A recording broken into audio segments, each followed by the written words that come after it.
Hey, Mr. Merkel here. We're going to be taking a look at page 16 in the Essential Elements book, and we're going to be taking a look at the drum parts specifically today. There's not as many rudiments that are introduced in these pages, but there's plenty to review that will help you and that relates back to other rudiments that you need to be working on or have been introduced before. So let's start off. The very first exercise on page 16 is called Hot Muffins, and we're going to be doing quite a few accents in here as well as a few of these weird Z strokes that actually don't exist in real percussion music. It's used as a teaching tool here in this book to start to get you to do these buzz strokes. And so, since these relate back to a rudiment, let's talk about that. If you look at your rudiments on Vic Firth, this is relating to a single, not a single stroke roll, sorry, into a multiple bounce roll, or some people call it a buzz roll. Okay, and it is where you let the sticks just kind of come from an up position, and I'm not giving it a lot of extra pressure. I'm just letting it kind of fall. It would be the same if I just held it really, really lightly, right? But same thing with my left hand, which I had to work on quite a bit to even get this good because I'm right-handed. But you just kind of let it fall and multiple bounce. And little by little, you work on this. And you might drive your mom or dad crazy, especially if you're doing this on a snare drum, not on a practice pad. Okay? So you work on this a lot. And maybe in a few days, after working on it for a little bit each day, you get maybe about this fast, and then a week or two. And the goal is eventually, and I'm not going to demonstrate this as well as Dr. John Wooten, but the goal is eventually to have a solid buzz kind of sound.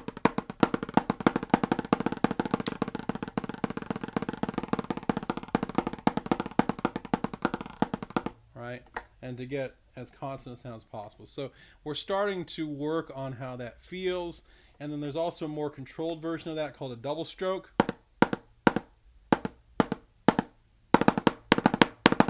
Right? Where there's only two bounces specifically and not just multiple bounces unspecifically.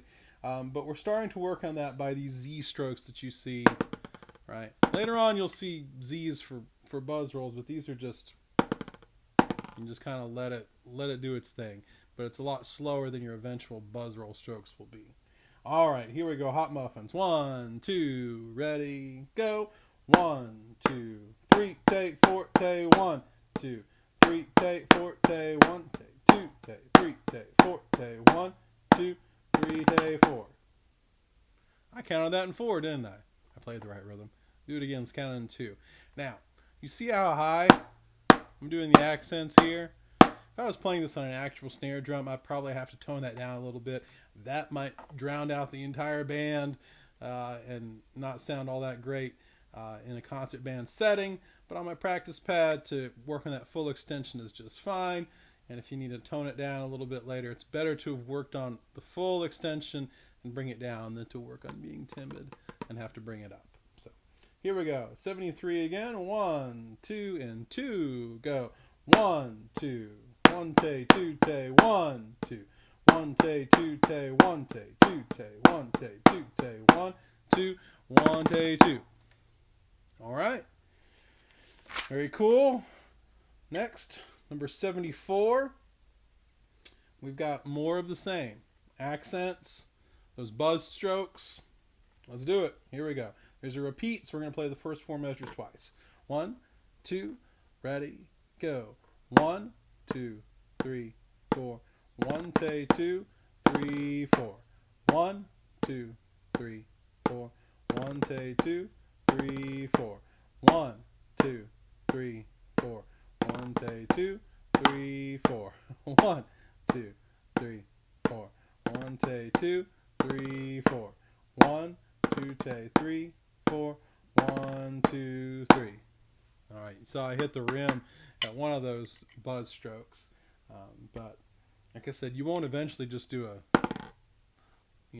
you would, in a buzz roll, you would break that up eventually next to your band into 4 strokes. You break it into what we call 16th notes, and so that would become, so if you're actually playing this, next year, that wouldn't just be, it would be. And obviously with more strokes, it becomes more of a zzz constant sound. But for right now, do this because you need a lot of practice getting that multiple bounce to work well for you. All right, 75, basic blues. We get into some flams here. Here we go. And 1, 2, ready, go. 1, 2, 3, 4. 1, 2, 3. Take 4. Take 1, 2. Take 4. Take 1, 2. Take 4. Again. 2, 4. 1, 2. Take 4. Take 1, 2. Take 4. Take 1, 2. Take 4. All right. Forgive any playing inconsistency I have. This is obviously not my first instrument, so sometimes I'm going to hit a rim. Sometimes I'm not going to do the dynamics or accents as perfectly as I should. I'm trying to do my very best to demonstrate for you, but it's not my first instrument, so I'll keep getting better at it. Hopefully you are too. All right, high flying. Here we have 1 and 3, 4. We're going to see a lot of flams back to back, so we're going to do maybe a right hand followed by a left hand lead flam. Right, so right stick high, left stick low, and on the very next one, you're already set up to do the left hand flam. All right, this one has a first and a second ending, so make sure we go into the first ending, repeat, and then skip over and take the second ending. So here we go. And 1, ready, and 1, 2, 3, 1, 2, 3, 1, 2, 3, 1, take 2, take 3, 1, 2, 3. 2, 3, 1, 2, 3, 1, take 2, take 3, 1, 2, 3, 1, 2, 3, 1, 2, 3, 1, take 2, take 3, 1, 2, 3, 1, 2, 3, 1, 2, take 3, 1. All right, there we go. On to no, we're not gonna do 77. I don't know. I almost always skip this one, so I'm not gonna do it.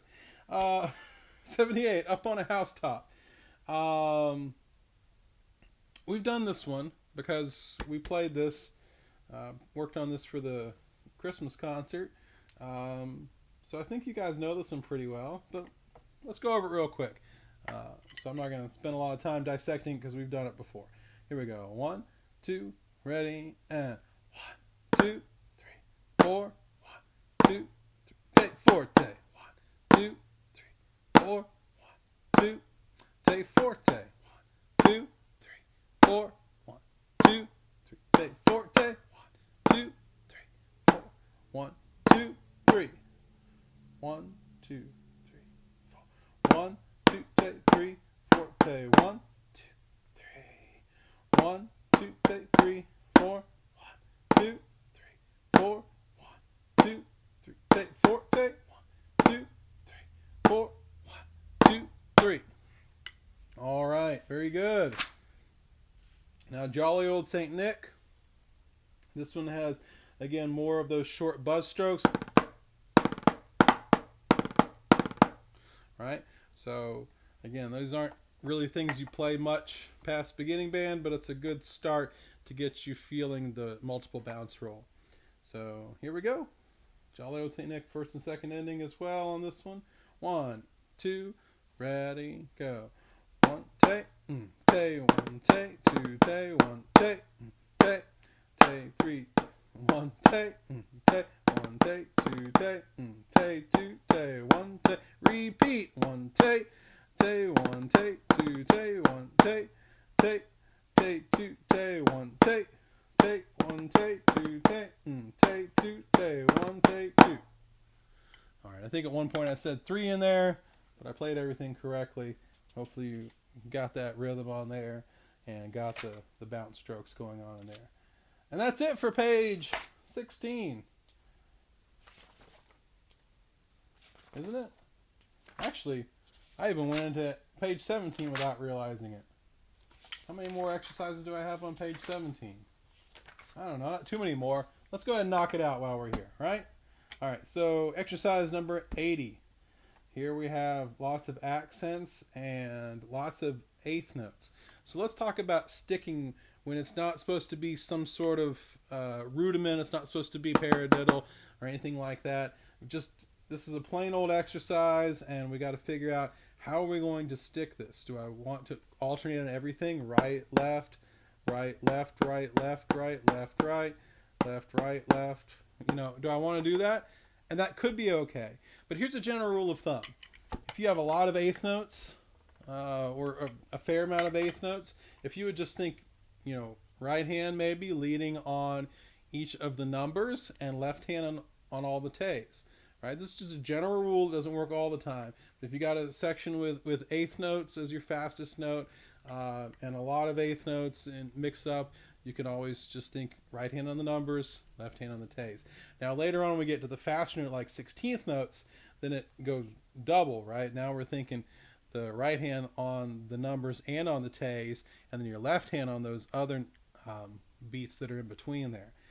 So for right now, I'd probably do this sticking on this one. We'd go right, left, left, right, left, right, left, right, left, left, right, left. Now, while this is really easy for me to play well, it's not doing much for my development of my left hand. So while I'd probably perform it this way, as a practice, I might mix up my sticking just to work on the strength of my left hand, develop it better. But as far as performing it, this probably is the best way to stick it. So here we go. Straight through the big airstream, number 80. 1, 2, ready, go. 1 tay, tay, 3 tay, 4 tay, 1 tay, tay, 3 tay, tay, 1 tay, tay, 3 tay, 4 tay, 1 tay, 2 tay, 3 tay, 4 tay, 1 tay, tay, 3. Oh my goodness, accent. That's a tough accent. 1 tay, tay, 3 tay, 4 tay, 1 tay, 2, 3, 4. And I want to do a full roll, but it's not.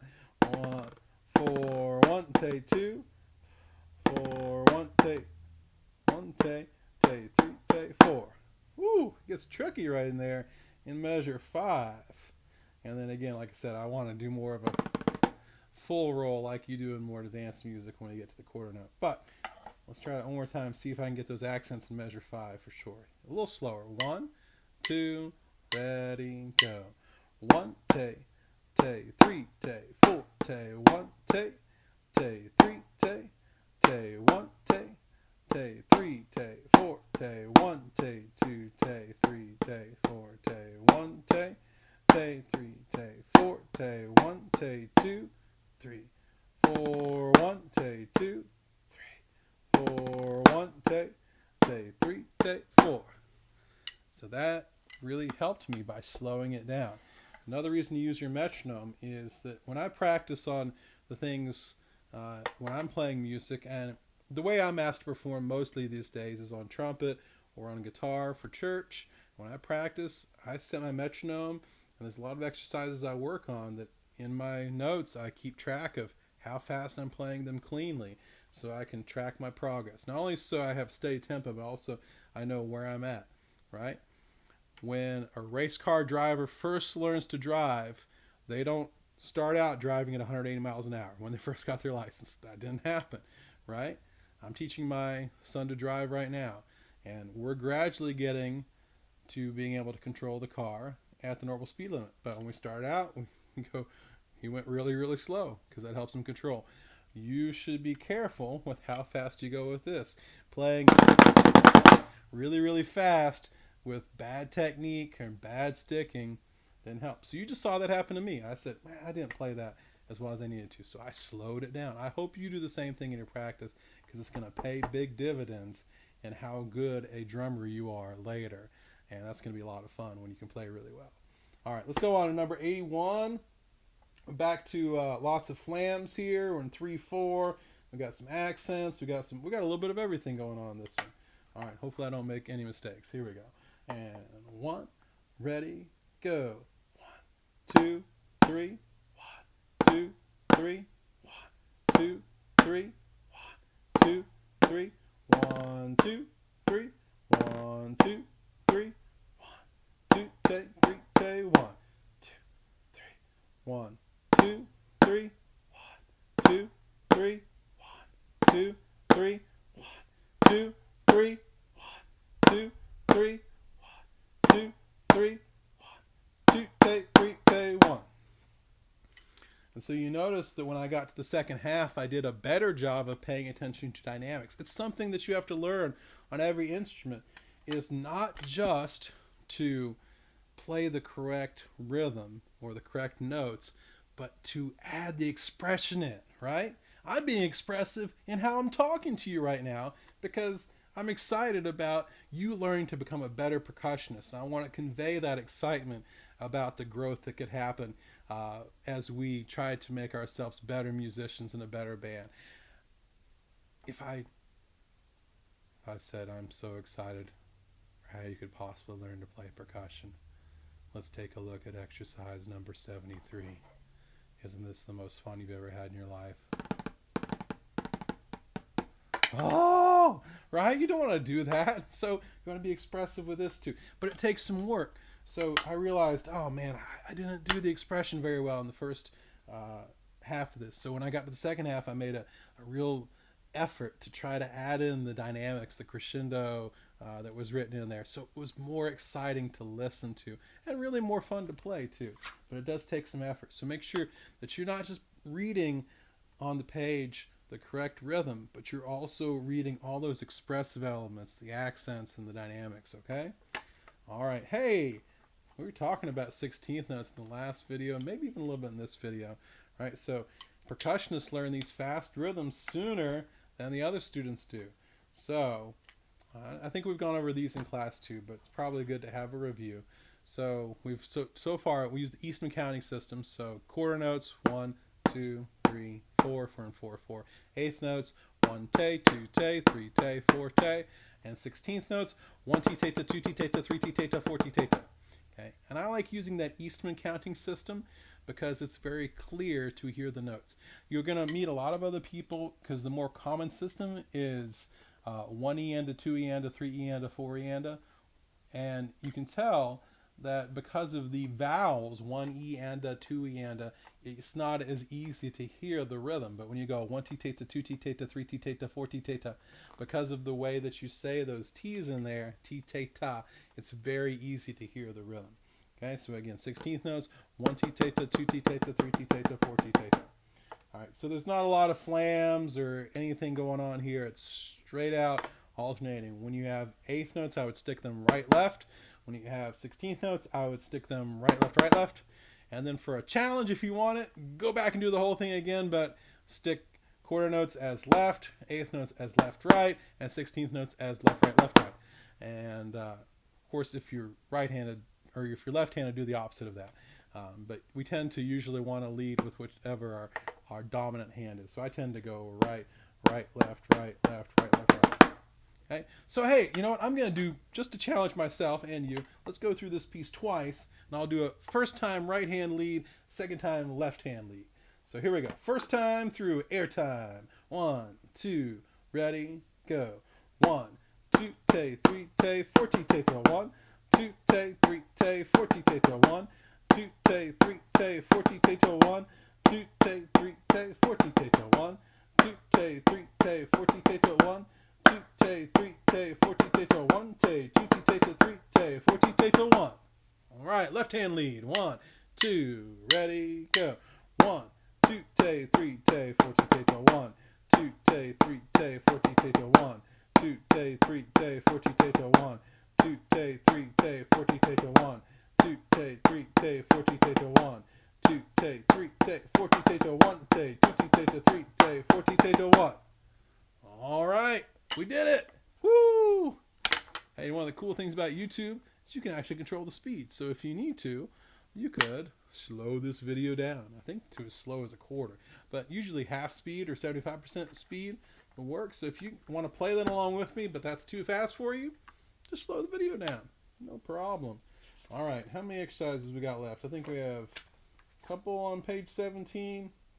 Looks like exercise 83 continues to use the 16th note. So again, let's go back to what I said earlier, that we're going to find that whenever you have eighth notes, think about whichever hand you've decided to lead the exercise with. So let's just say right for now. Okay, that's going to be on all of the numbers, and this is going to be on all the tays. But when you reach 16th notes, it's going to be the same thing, but doubled. This is going to be in all the numbers and tays. This is going to be all the t's and tas. Okay, so I would go right, left, left, right, left, right, left, right, left, right, left, left, right. You get the idea. Okay, so it's mostly when you have those single eighth notes with an eighth rest and a single eighth note that you're going to do that left, so that you end up right on the next measure. If you want to switch around and do left hand lead, do that, and then you'll start every measure with left. Okay, and again, that could be a good thing to do, but I'm not going to do it both ways on this one. I'm just going to do right hand lead. 83, here we go. 1 and 2 and ready, go. 1 tay, tay, 1 tay, 2 t tay to 1 tay, tay, 1 tay, 2 t tay to 1 tay, tay, 1 tay, 2 t tay to 1 tay, tay, 1 t tay to 2. Easy enough. 84. Back in 3/4 again. There are some dynamics in this piece that I need to pay attention to. We're supposed to start at a mezzo forte volume and the crescendo to a forte volume. And then at the end, I'm supposed to diminuendo all the way down to piano. So hopefully I remember to do that while I'm reading the rhythms and the flams and all those sorts of things. So it doesn't tell me whether these should be flam taps or flam accents. But I think I'm probably going to do them. I'm going to do them as flam accents because that's what we've been working on recently. So that just, again, means that whatever stick was low on the flam, which is then high after the flam, gets the next hit so that it's loud. Okay. Whereas a flam tap, it's whatever stick was high on the flam and is now low, does a low tap. But I think I'm going to do flam accents. All right, here we go. 84. 1, 2, 3, 1, ready, play. 1, 2, 3, 1, 2, tay, 3, tay, 1, 2, 3, 1, 2, tay, 3, tay, 1, tay, 2, 3, 1, tay, 2, 3, 1, tay, 2, 3, t, tay, to 1. All right. Sometimes while I'm playing drums, I forget to whisper the rest and I say them loud. Let's try that one more time. I think I did pretty well in dynamics, though. How did you do? Let's try it. Here we go. 1, ready, play. 1, 2, 3, 1, 2, tay, 3, tay, 1, 2, 3, 1, 2, tay, 3, tay, 1, tay, 2, 3, 1, tay, 2, 3, 1, tay, 2, 3, t, tay, to 1. All right, then 85, the snare drum can just improvise their own rhythms. And that's it. So, I guess since we've gotten to this point, I'm going to show you one of my favorite things that I just kind of made up one time. It's actually based off of something that I know is a real cadence. So, those of you out there who are drummers, you're like, oh, you stole that from... Well, maybe I did. But anyway, this is something I like to play just for kind of fun sometimes. Whoops, I messed it up.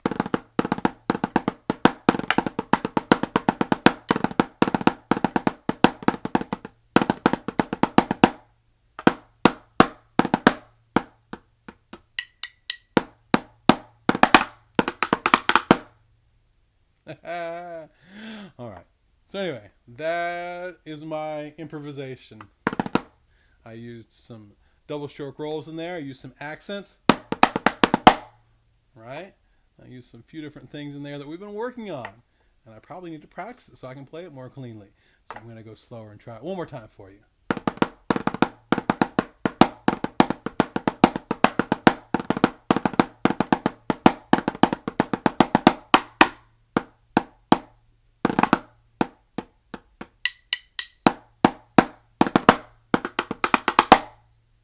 Yeah, that was quite a bit better. So remember all these little details we've talked about. These are all a part of the process to become a better musician. And while everything that's worth doing takes some work to get better at it, the payoff for that work is definitely worth it. It's so much fun when you can just play something that you're really proud of. But it took a lot of work. Whenever you see anyone who's a really great performer on any instrument, on guitar, on trumpet, on drums, on any instrument, or any athlete, they put in some work into doing that. And but it's a lot of fun when they get to actually show off the benefits of that work. So do the work, and it's going to pay off with a lot of benefits later. I wish you all the best. Please contact me if you have any questions or I can be of any further help. Thank you so much.